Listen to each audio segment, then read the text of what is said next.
un entrepreneur spirituel, que tu es dans le soin, la guérison, la thérapie, dans l'accompagnement, dans le coaching, et que tu as pour habitude d'organiser ou de participer à des événements en présentiel, que ce soit des séminaires, des retraites ou même peut-être des salons du bien-être, il y a de fortes chances que tu aies de l'intérêt pendant ces événements, mais tu as pu observer que tu as du mal à convertir cette attention en client fidèle. Du coup, tu participes à des événements, ça te plaît, tu rencontres des gens, mais finalement, ça n'a pas forcément d'impact dans le développement de ton activité. Donc concrètement, peut-être que tu organises des ateliers et que ces ateliers sont tout le temps pleins à craquer. Les participants sont enchantés. Et pourtant, aucun d'entre eux ne revient pour avoir un accompagnement avec toi. Donc la question, c'est pourquoi et comment y remédier. Donc j'ai envie de te partager l'histoire d'une de mes clientes qui s'appelait Nathalie. Donc Nathalie était une thérapeute extraordinaire, rien à redire par rapport à ça, mais elle vivait sans cesse ce genre de situation. Donc elle organisait généralement dans des salons du bien-être des ateliers avec des huiles essentielles. Les participants étaient toujours ravis, ils sortaient toujours de ces ateliers remplis d'énergie, d'enthousiasme. Ouais, vraiment, il y avait quelque chose qui s'était produit pendant ces ateliers. Et pourtant, malgré leurs engouements, il y avait personne qui revenait après pour lui demander comment faire pour travailler avec elle en session d'accompagnement individuel. Et le truc, c'est que si elle investissait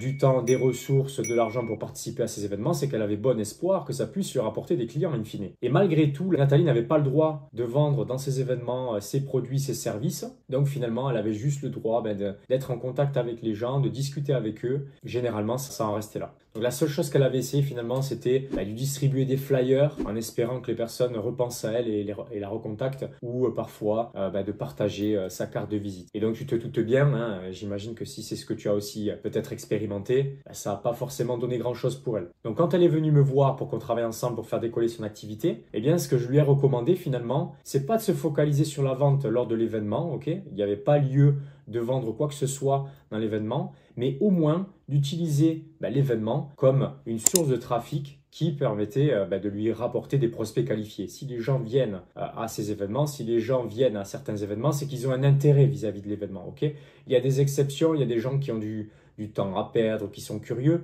mais dans la grande majorité du temps, c'est des gens qui sont quand même intéressés par le thème, le sujet de l'événement. Donc le plus important dans ces événements, une fois les ateliers terminés, eh bien c'était finalement de connecter avec les gens. Donc ça, c'est la première étape. Et ensuite, de faire en sorte d'avoir un moyen pour garder le contact avec ces personnes-là après l'événement. Donc une idée que je lui ai partagée, eh bien c'était de commencer à collecter les contacts. Ok?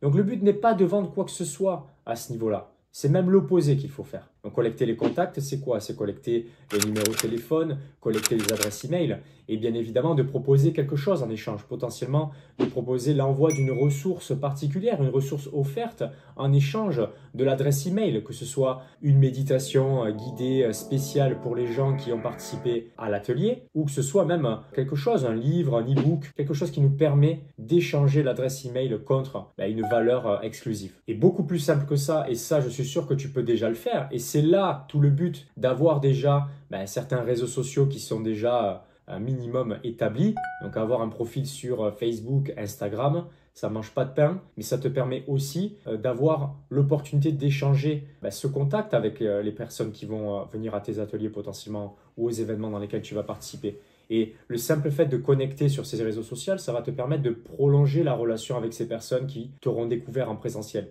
Et la force du présentiel, c'est que forcément, si la personne t'a déjà vu en vrai, du coup, cette personne va être plus susceptible à t'accorder son attention aussi sur les réseaux sociaux plutôt qu'une autre personne qui fait potentiellement la même chose que toi. Donc après la rencontre, propose à ces personnes-là, ces participants, ces participantes, de connecter sur le réseau social dans lequel tu es, on va dire, le plus disponible et là où tu partages ce que tu fais dans ton activité. Donc que ce soit Facebook, que ce soit Instagram, LinkedIn, peu importe. Même YouTube aussi, ta chaîne YouTube si tu as une chaîne YouTube. Mais le plus important, c'est de faire en sorte que tu saches que ces personnes-là sont sur cette plateforme-là. Donc concrètement, comment ça peut se passer? À la fin de l'événement, tu prends ton téléphone et tu demandes le contact de la personne et tu l'ajoutes immédiatement en temps réel sur ta plateforme favorite, que ce soit Facebook, que ce soit Instagram. Et du coup, qu'est-ce qui va se passer potentiellement? C'est qu'ensuite, vous allez commencer à prolonger la relation. Et pour prolonger la relation, c'est là où l'étape d'après, c'est de créer du contenu, à mon sens. Tu ne peux pas en 2024 te passer de la création de contenu comme un moyen efficace de faire connaître ton activité à plus grande échelle que les événements dans lesquels tu participes,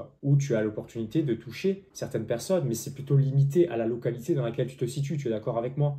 Alors que sur les réseaux sociaux, tu peux toucher, si tu es en France, la France entière, même au-delà, les personnes qui sont francophones finalement. Donc, Tu peux publier du contenu qui va d'une part te permettre de nourrir la relation avec les personnes que tu as rencontrées dans ces événements et du coup te rapprocher davantage de ton objectif in fine, c'est-à-dire d'avoir ton prochain client. Donc d'où l'intérêt de partager du contenu, que ce soit des articles, des posts, des vidéos, des photos avec certaines valeurs sous la photo en description. Voilà l'intérêt de créer du contenu. Le contenu te permet de prolonger la relation avec la personne avec laquelle tu as connecté pendant ces événements présentiels. Donc si tu fais ça avec 1, 2, 3, 10 personnes, 20 personnes, 100 personnes à la longue, forcément tu vas grossir ton audience sur les réseaux sociaux et ces personnes-là qui te connaissent grâce au présentiel vont te fédérer et vont faire en sorte de peut-être de diffuser, de partager ton message, de devenir tes ambassadeurs et peut-être devenir tes clients. C'est là aussi où tu dois voir plus long terme, c'est que les gens qui te connaissent ne vont pas forcément devenir tes clients, mais ils vont forcément potentiellement parler de toi, te recommander à des amis, à des gens qui peuvent être concernés. Peut-être que les gens avec qui tu étais en contact pendant ces événements n'avaient pas le besoin immédiat de faire quelque chose avec toi, mais l'échange que tu as eu n'a pas été vain pour autant. Ok, tu n'as pas besoin de chercher la vente, la conversion avec ces personnes-là. Tu n'as pas besoin d'être rattaché à travailler avec ces personnes-là en particulier. Mais là où, à mon sens, tu devrais accorder de l'importance, c'est que les gens vont partager qui tu es, vont parler de toi, même quand toi, tu n'es pas dans la pièce. D'où l'importance d'avoir une présence en ligne et de soigner tes réseaux sociaux un minimum. Ensuite, potentiellement, qu'est-ce qui va se passer? Quand tu vas publier du contenu, tu vas obtenir de l'engagement. C'est quoi de l'engagement? C'est d'avoir des likes et c'est d'avoir des partages et c'est d'avoir aussi des commentaires sous tes publications, sous tes vidéos, sous tes posts. Derrière, cela va te permettre quoi? Ça va te permettre d'identifier quelles sont les personnes qui interagissent avec tes contenus. Et encore une fois, aussi bien les personnes qui viennent dans des événements, ce n'est jamais un hasard, mais les gens qui vont interagir aussi sur tes contenus, ce n'est pas du hasard, ok? Même si tu as l'impression que c'est du hasard parce que c'est des gens qui te connaissent, patati patata, non, c'est pas forcément du hasard. Donc ton rôle, ça va être d'aller regarder qui like, qui commente, qui partage, qui interagit avec tes contenus et ensuite d'aller voir, d'aller prendre la température et voir si finalement ça a du sens de parler avec ces personnes-là, prendre des nouvelles de ces personnes-là, engager des conversations en privé, que ce soit sur Messenger, Facebook ou sur Instagram. C'est l'avantage de ces plateformes-là, c'est que tu peux publier du contenu, tu peux voir un peu ce que cela donne et tu peux voir qui a interagi sur ce contenu, tu peux avoir accès au profil des gens qui ont interagi avec tes contenus. Donc ensuite, engager une conversation, c'est pas envoyer un message privé et proposer ton produit et service, c'est pas ça, ok? C'est commencer par prendre des nouvelles, ok? Quand tu rencontres quelqu'un dans la rue, tu vas pas lui sauter dessus et tu vas pas lui proposer ton offre. C'est la même chose sur les réseaux sociaux. Donc tu prends soin de la relation, tu t'intéresses à la personne et tu poses des questions pour savoir où en est la personne et potentiellement des questions ensuite qui deviennent orientées vers toi ce que tu fais. Ensuite, naturellement, si ça fait sens pour la personne d'aller plus loin ou d'en savoir plus sur ce que tu fais, eh bien ça viendra tout naturellement au fur et à mesure de l'échange. Si ce n'est pas le cas, eh bien ce n'est pas le cas, ok? Tu peux même clôturer cet échange en demandant à cette personne, est-ce qu'elle ne connaît pas des personnes dans son entourage qui potentiellement pourraient avoir besoin aujourd'hui de ce que tu proposes? Et voilà. Donc maintenant, si tu le fais une fois, 2 fois, c'est pas suffisant. Pour beaucoup de mes clients, quand ils commencent un peu, ils le font un peu, quelques fois, etc. Et après, ils se disent parfois au début, oh, je comprends pas, ça va pas vite, ou j'ai pas de clients, ou j'ai pas de personnes qui viennent me parler, etc. Donc au début, c'est un peu à toi à mettre du charbon dans la machine, ok? Le temps que ton image personnelle, que ta marque commence à travailler pour toi, et le temps qu'aussi tes contenus commencent à travailler pour toi. Donc tout dépend où tu en es par rapport à tes réseaux sociaux, à la création de contenu. Forcément, au début, ça va prendre un peu de temps pour amorcer la machine, mais ensuite, ton contenu, ta présence en ligne va commencer à travailler pour toi. Et ce qui va se passer, c'est que tu vas commencer non plus à forcément aller tout le temps vers les gens pour échanger, pour voir où se situent les gens sur leur parcours transformationnel, mais potentiellement, c'est des gens qui vont voir tes contenus, qui vont être intéressés par ce que tu fais, qui vont venir te demander comment travailler avec toi. Donc c'est normal qu'au début, ça soit toi qui fasses un peu l'effort, mais ensuite, une fois que tu fais suffisamment l'effort, tous ces efforts commencent à travailler pour toi. Parce que c'est normal, c'est quoi les étapes du processus pour avoir un client? Dans un premier temps, la personne doit te découvrir. Donc c'est découvrir, te découvrir qui tu es, ce que tu fais, etc. Ensuite, quand tu as découvert, on va aller regarder tes contenus, on va aller voir qui tu es, on va aller voir ce que tu fais. On va potentiellement t'apprécier, ok? On va potentiellement aimer ce que tu fais et aimer aussi ta personne. Et ensuite, à force de te voir au quotidien partager tes contenus, eh bien, ce qui va se faire, c'est qu'il y a une relation de confiance qui va s'établir bien avant qu'il y ait un échange potentiellement téléphonique. Donc, c'est le moment où tu as gagné la confiance de la personne. Donc, tu ne peux pas brûler ces étapes. Et la plupart des personnes qui se lancent sur Internet veulent aller vite, veulent brûler les étapes, alors qu'en fait, c'est juste respecter les bons usages de la vraie vie, en fait. Dans la vraie vie, quand tu rencontres une personne, tu vas l'aborder, tu vas t'intéresser à cette personne et ensuite au fur et à mesure de l'échange, il y a potentiellement quelque chose, une information qui va se dégager et qui va te donner une opportunité d'en savoir plus et de lui proposer si ça fait sens pour elle et pour toi, de voir si ça peut avoir du sens de travailler ensemble. La vente, ça doit se faire naturellement, ça ne doit pas se faire d'une manière forcée, ok? Donc ton rôle, c'est d'utiliser ta présence en ligne comme un filtre qui te permet de filtrer qui sont finalement les plus concernés par ce que tu proposes et pour qui ça fait sens de résoudre le problème maintenant, ok? Il y a des gens qui vont vouloir vouloir le résoudre dans 6 mois. Et pour autant, tes contenus vont continuer à travailler pendant 6 mois pour continuer à préserver la confiance et la relation que tu as créée avec ces personnes-là. Donc, ne sois pas attaché au quand et au comment et au qui, etc. Sois juste focalisé sur les étapes, te faire découvrir, créer du contenu, engager des conversations. Et forcément, statistiquement, si tu fais ça quotidiennement et si tu le fais avec un volume suffisant, ok, avoir des résultats, c'est faire les bonnes choses suffisamment longtemps et régulièrement. Donc, si tu fais plein de choses au quotidien, mais qui ne sont pas orientées vers la promotion de ce que tu fais, le fait que les gens te découvrent et le fait que les gens te connaissent, t'apprécient et te fassent confiance, bah, tout ce que tu fais, ça ne sert à rien. C'est du vent, ok? Tu n'utilises pas ton temps pour les bonnes choses. Et ça, c'est un problème. C'est un problème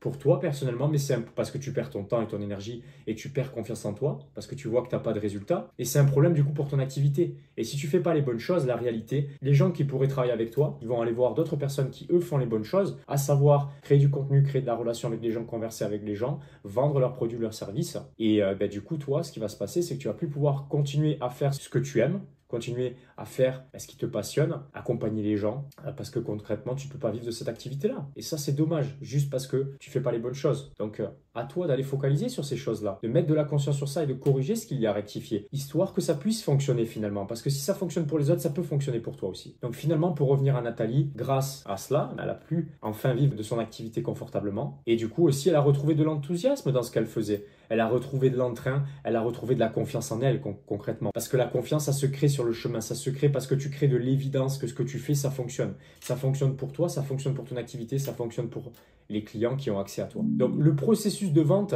il ne commence pas dans un appel de vente, il ne commence pas au niveau de la proposition de l'offre, il commence bien avant tout ça, ok? Il commence par le fait de te faire découvrir, de gagner la confiance des gens, ok? Il ne commence pas au niveau de l'offre. Donc ce sur quoi tu dois te focaliser, eh bien c'est créer des relations qui sont authentiques et veiller à rester présent dans la vie de tes contacts. D'où l'intérêt de construire une liste email, d'où l'intérêt de construire tes réseaux sociaux et de faire en sorte qu'ils grandissent finalement ces réseaux sociaux. Parce que la personne que tu vas toucher pendant ces événements, ensuite elle va t'aider à diffuser ce message. Donc j'espère que cette vidéo t'a aidé, qu'elle t'a permis de mettre de la clarté sur certaines choses peut-être que tu ne fais pas encore et que tu devrais faire, bien qu'elles soient plutôt simples et évidentes, n'est-ce pas? Les choses qui fonctionnent, c'est jamais les choses compliquées, c'est des choses qui sont très simples. Ok. Donc, si tu me découvres, je m'appelle Grégory Vivas. Tu peux liker, t'abonner à ma chaîne si tu me découvres. Et pour te garantir d'accélérer les choses dans le développement de ton activité d'accompagnement, de soins, de thérapie, je te conseille de regarder cette vidéo et je te dis à la prochaine vidéo.